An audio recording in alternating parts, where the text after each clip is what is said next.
सरकार, भारत में कंपनी सरकार। जैसे ब्राजील में है, ब्राजील में 280 लोगों के पास में वहां की 80% जमीन है। जितना बड़ा पंजाब, 2 आदमी के पास में जमीन है। इनका जो टारगेट है, इनका टारगेट है अनाज पे कब्जा करना। आज से 100 साल पहले जब राजा प्रथा देश में थी, तो राजा वो बड़ा होता था जिसके पास में अनाज का भंडारण होता था। आज फिर वही परंपरा आ रही है कि बड़ी कंपनियां आएगी, देश के अनाजों पे कब्जा करेगी।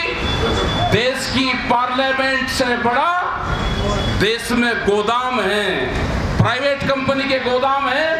पार्लियामेंट में कौन सा कानून पास होगा, उन कंपनियों को पता था जिन्होंने गोदाम बनाए। वो दिन दूर नहीं जब ये जनता गोदाम तोड़ेगी, अगला टारगेट गोदाम होगा। ये कान खोल के सुन ले, सरकार भी सुन ले, ये व्यापारी भी सुन ले। जो बड़ी बड़ी कंपनियां हैं, ये गोदाम तोड़ के छप्पर बनाने पड़ेंगे जब ये देश का किसान आजाद होगा। किस तरह की व्यवस्था करी जा रही है, तारबंदी, मिलिट्री लगेगी गोदामों के ऊपर, मिलिट्री। ट्रैक्टरों को फिर तैयार रखना पड़ेगा। पहला होता था चुनाव चिन्ह, पहला होता था हल जोतता किसान, उसके एक बैल होते थे दो, उसके बदन पे आधा कपड़ा रहता था, उसको एक किसान मानते थे। अब आंख खोल कर सुन लो, बड़े बड़ा ट्रैक्टर अब किसान का निशान रहेगा। अब हल नहीं, अब ट्रैक्टर रहेगा, ट्रैक्टर। उसी से ही तुम्हारा इलाज करेंगे, ट्रैक्टर ही तुम्हारी दवाई है। ये गोदाम भी उसी से ही टूटेंगे। वो दिन दूर नहीं जब ये गोदाम मुंह पे हमले होंगे। या तो सरकार और ये कंपनियां सुधर जाए, नहीं तो सुधरोगे, आज नहीं सुधरोगे, 3 साल बाद में सुधरोगे। सरकार नहीं थी, सरकार है और सरकार नहीं रहेगी, यही नारा हमारा है। मोदी जी कहते थे एमएसपी है, एमएसपी था और एमएसपी रहेगा। हमने कहा कि सरकार नहीं थी, सरकार है, सरकार नहीं रहेगी। कल भी जाएंगे, 200 लोग जाएंगे कल। चर दिन हो जाते हैं, आंदोलन करते, बातचीत करते हैं कि दिल्ली पुलिस परमिशन नहीं देगी, दिल्ली पुलिस परमिशन नहीं देगी। मतलब 200 आदमी से इतनी कहां घबराएगी भाई दिल्ली पुलिस, ये परमिशन नहीं देगी। 200 लोग जा रहे हैं वहां पे, कोई 25 लाख आदमी नहीं जा रहा। और अब दिल्ली के रास्ते देख लिए, 25 लाख आदमी आया था 26 तारीख में। ये 26 तारीख हर महीने आती है, ये याद रख लेना। 26 तारीख कोई देश के कैलेंडर से गायब नहीं होगी। 26 तारीख को हमारा त्योहार है, इसे हर 26 तारीख में मनाएंगे। और 26 तारीख में तुमको दिखाएंगे कि किसान क्या होता है। तुमने किसान को छेड़ने की कोशिश करी, तुम्हारा इलाज होगा, तुम्हें दवाई मिलेगी, जैसी बंगाल में मिली ऐसी और जगह भी मिलेगी। 5 सितंबर को बड़ी पंचायत है, 5 सितंबर, उसकी तैयारी करो। बहुत लोग एक गलतफहमी फैला रहे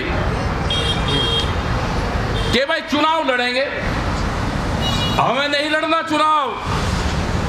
जो भी आदमी चुनाव लड़ रहा, जो सांसद में जा रहा है, जो पार्लियामेंट में जा रहा है, उसी से ही काम करवाएंगे।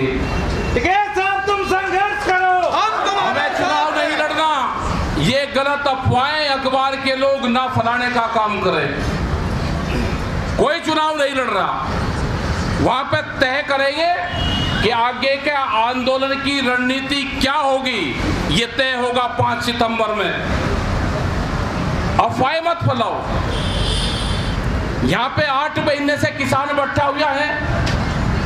हम शांति के पुजारी हैं, महात्मा गांधी के अनुयायी हैं, आप उनके विरोधी हो। जो आदमी, जो पार्टी, जो विचारधारा शांति के पुजारी महात्मा गांधी की हत्या करने वाले के फोटो की पूजा करते हो, आप उनसे क्या उम्मीद करते हो? ये वैसे ही धार्मिक बने हुए हैं, धार्मिक नहीं है। ये तो उनके मंदिर बनवाना चाहते हैं, ये धार्मिक नहीं हो सकते। ये जालसाज हैं, जालसाज। इन जालसाजों से बचना पड़ेगा। ये विचारधारा गांव में घुस गई, इनको गांव से भगाना पड़ेगा। ये लुटेरे हैं, देश में आ गए, इन्होंने पूरे सिस्टम पे कब्जा कर लिया, इनको भगाना पड़ेगा। जब कोई चोर आ जाता है, घर में घुसता है, जो डाकू घुसता है, तो उसको भगाना पड़ता है, भगाना। यहां पे भी यही होगा। ये बदनाम करने की कोशिश करते हैं। ये करते हैं कि ये आंदोलन पंजाब का था, ये आंदोलन हरियाणा का है, ये आंदोलन पश्चिम उत्तर प्रदेश का है। अगर सिख है तो आंदोलन खालिस्तानियों का है, अगर मुसलमान है तो आंदोलन पाकिस्तानियों का है, अगर मोने लोग हैं तो आंदोलन जाटू का है। इनके बहकावे मत आना, ये भरूपिया है, ये रंग बदल बदल के आपकी भावनाओं को ठेस पहुंचाने की कोशिश करेंगे। ये आंदोलन पूरे देश का है, पूरे देश के नौजवान का है, मजदूर का है, महिलाओं का है, ये आदिवासियों का आंदोलन है। उनके संसाधनों पे कब्जा हो रहा है, उनके संसाधनों पे कब्जा हो रहा है, जमीन छीनने का प्रोग्राम बना हुआ है। हम जमीन 1 इंच भी जमीन नहीं देंगे। जब जमीन की लड़ाई होती है, अगर डोली पर लड़ाई होती है तो क्या होता है? अगर डोली पर लड़ाई होती है तो ये आंदोलन वहां तक भी जाएगा। ये याद रख लेना, आंदोलन कहां तक जाएगा ये याद रखना। हम शांति के पुजारी हैं, क्रांति भी करना जानते हैं। हमारे जो नौजवान हैं, जो लोग नौजवान हमारा मिलिट्री में जाता है, पुलिस में जाता है, आए हुए थे नौजवान कुछ, वे टैंक भी चलाना जानते हैं और अपने खेत में ट्रैक्टर भी चलाते हैं, वे ट्यूटर भी चलाते हैं, वे ट्यूटर, ट्रैक्टर और टैंक तीनों चीज चलाना जानते हैं। जरूरत पड़ेगी तो तीनों चलेगी। याद रख लेना, गलत फहमी मत रहना, तीनों चलेगी। जरूरत पड़ेगी तो तीनों चलेंगे, तीनों। बाहरी आक्रमण को भी रोकेंगे और देश के अंदर आक्रमण को भी रोकेंगे। यहाँ से लुटेरे को भी भगाएंगे और उनको वही भागना पड़ेगा जहां से आए हैं, जाएंगे ये वापसी। दिल्ली के उसमें कहते हैं कि दिल्ली में नहीं जा सकते, दिल्ली इनके बाप की है कि दिल्ली में नहीं जा सकते हम दिल्ली में जाएंगे।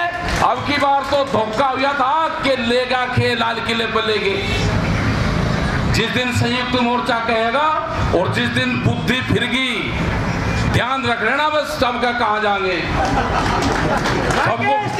सबको पता है कहां जाएंगे। अपने घोषणा पत्र को उठा लो, उसमें जो जो चीज कही उससे अलग चलने की जरूरत नहीं है सरकारों को। जो घोषणा पत्र में कही उसको काम करो, उससे आगे चलने की जरूरत नहीं। अगले साल घोषणा पत्र दियो, जनता जब आपको वोट देगी तो जब आप काम करना। पूरा देश को बेचने का काम कर रहे, किसानों को बेचने का काम कर रहे, एमएसपी पे कानून नहीं, आधे रेट में किसान की फसलों का लूटने का काम कर रहे। और ये भी धोखा है भाई, कोई जांच एजेंसी है कि देश में जांच एजेंसी हो जाए। हम 100 क्विंटल गेहूं अब धान बेचने के लिए 15-15 दिन और 1 महीना हम लाइन में लगते हैं। जो व्यापारी, जो कंपनी के लोग हैं, वो 10-10 हजार क्विंटल खरीद के कौन सी मार्केट में बेचते हैं? उस मार्केट का नाम हमको भी बता दो, उनका कहां से प्रॉफिट होता है? वे 10,000 क्विंटल कहां ले जाकर बेचते हैं? ये पूरा जो एमएसपी में बिक रहा है, इसकी जांच होनी चाहिए। एमएसपी पे 60% जो फसलें आप बेचते हो सस्ते रेट पे, वही एमएसपी पे सरकारी अधिकारियों से मिलके और व्यापारी से मिलके खरीद वहां पर जाती है। क्रय केंद्र व्यापारियों के गोदाम में लगे हुए हैं, कागज भरे जाते हैं और वहां से उसका उठान होता है। तो ये भी कोशिश करो कि एमएसपी से नीचे हम नहीं देंगे। ये लड़ाई उसी की तो है कि एमएसपी पे कानून नहीं बनाएंगे। क्यों नहीं बनाओगे भाई कानून? एमएसपी पे कानून भी बनेगा, ये 3 कानून भी वापसी होंगे, सारे काम होंगे। जैसे हम 8 महीने से यहाँ पर बैठे हुए हैं, ये आंदोलन 43 महीने चलना है। अभी इसको 8 महीने हैं, 35 महीने और बाकी है। ज्यादा खर्च करने की जरूरत नहीं है कि यहाँ पे आओ खर्च करो, पैसे गांव से इकट्ठे करे, लड्डू हलवे पड़ाए यहाँ पर बांट देना ही। ये आंदोलन दाल रोटी से उससे चलना है, ये आंदोलन टीन सेट आगे बढ़ना उससे चलना है। यहाँ पे खर्चे बहुत हैं। अभी सर्दी आएगी, ये कहते हैं कि जंग लड़ रहे हैं, जंग का ऐलान कर दिया जंग का ऐलान कर दिया। प्रधानमंत्री कहेंगे कि कोरोना से जंग लड़ रहे हैं, वो उनका भाषण नहीं है, उनका जेन्युइन वो है। हमने कहा कि सर्दी से जंग लड़ रहे हैं तो हमारी जंग लड़ाई है। हाँ जंग लड़ी हमने, सर्दी से जंग लड़ी, हाँ जंग लड़ी। हमारे देश के किसानों ने गर्मी से जंग लड़ी, हमारा देश के किसान, महिला और बच्चों ने, देश के नौजवान ने बरसात से जंग लड़ेंगे। और जंग है, जिस 24 चीज सामने आएगी हम उसी से ही जंग लड़ेंगे, जंग लड़ेंगे उसी से ही। देश में जंग लड़ी जाएगी, बरसात, सर्दी, गर्मी, कोई और चीज भी आग आएगी तो जंग, अगर जंग है तो जंग के लिए तैयार रहना। जंग होगी, देश में होगी, देश में इलेक्शन की भी जंग होगी। बगैर जंग के नहीं लड़ी जाती। हम तो खेत में भी जंग लड़ते हैं, जो बंजर जमीन होती है उसको पाड़ते हैं, तो बगैर जंग के वह बंजर जमीन भी नहीं पड़ती। ये जंग होगी और याद रख लेना, जो भी इसके सामने आएगा वो जंग होगी, उसी से ही जंग होगी। याद रख लेना, ये सत्ता के जो लोग हैं, सत्ता के जो लोग हैं, एक अफवाहें चलाते रहते हैं। पुलिस आंदोलन जब करते हैं तो पुलिस की गोलियों से बहुत जगह लोग आंदोलन में हताहत हुए, मारे गए। ये कोई आंदोलन यहां तक ऐसे ही नहीं आया, इसमें बहुत शहादत किसानों की गई, मजदूरों की गई, देश के नौजवानों की गई। लेकिन जिस तरह की सरकार अब आई है,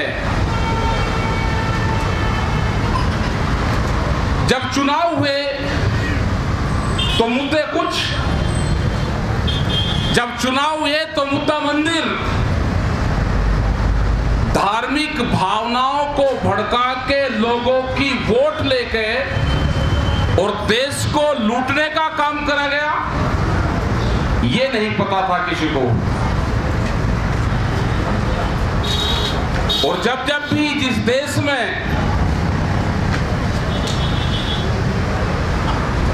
धार्मिक उन्माद होता है,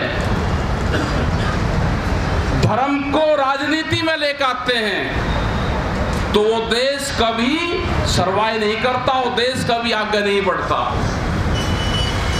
यही यहां पर हुआ।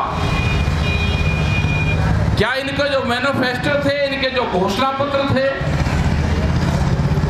उसमें ये थे कि हम देश को बेचने का काम करेंगे, हम देश की जो बड़ी बड़ी संस्थाएं हैं उसको बेचने का काम करेंगे।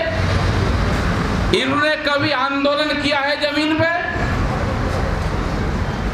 देश की जनता की भावनाएं भड़का के, उनकी वोट लेके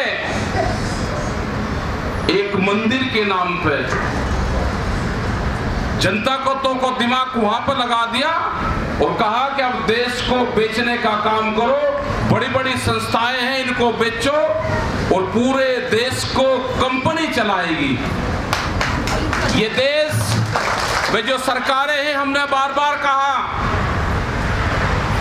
कि किसी पार्टी की अगर देश में सरकार होती वो बातचीत जरूर करती। इस देश में सरकार है, कंपनी की सरकार है, उसके सीईओ हैं, उसके मैनेजिंग डायरेक्टर हैं, उसके एचआर डिपार्टमेंट हैं, वहां से उनकी नियुक्ति होती है। कौन सी यूनिवर्सिटी में कौन लगेगा अगर संघ का सर्टिफिकेट नहीं है तो उसकी नियुक्ति वहां पर नहीं होगी। नए आईएएस अधिकारी बनाए जा रहे हैं बगैर पढ़ाई लिखाई के, कोई पढ़ने की जरूरत नहीं। ये आईएएस अधिकारी जो देश को चलाने का काम करते थे, जो हमारे देश का नौजवान पढ़ता था, कई साल मेहनत करता था, अब उनकी भी जरूरत नहीं। जिसको सरकार अपॉइंट करे, करीब 400 नए आईएएस अधिकारियों को विभागों में लगाने का काम करा जा रहा है। देश का जो नौजवान था उसको कहा गया था कि रोजगार मिलेंगे, 2 करोड़ रोजगार हर साल देंगे।